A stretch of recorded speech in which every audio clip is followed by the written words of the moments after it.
السلام علیکم. آج کی اس ویڈیو میں ہم ایکسرسائز نمبر 56 دیکھیں گے، اور اگر اس میں کوئی بھی مسٹیک ہو ٹرانسلیشن میں تو کمنٹ سیکشن میں مجھے بھی بتا دیں تاکہ میں بھی اس کو ٹھیک کر لوں. تو سٹارٹ کرتے ہیں exercise number 56.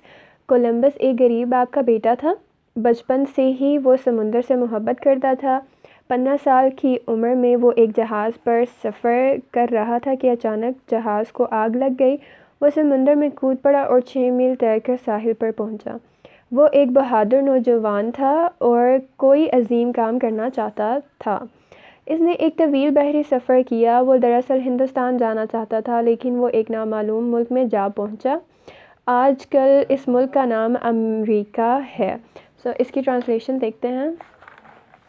Columbus was the son of a poor father. He loved the sea since his childhood. At the age of 15, when he was making voyage on a ship, suddenly ship caught fire. He jumped into the sea and swam across 6 miles. He reached to the shore. He was a brave young man and he wanted to do some great task. He did a long voyage. Basically یا پھر اس کی جگہ ہم actually بھی لکھ سکتے ہیں. He wanted to go to India but he reached in an unknown country. Today that country name is America. یہ تھی آج کی ایکسرسائز نمبر 56. نیکسٹ میں ہم 57 دیکھیں گے. Till then اللہ حافظ.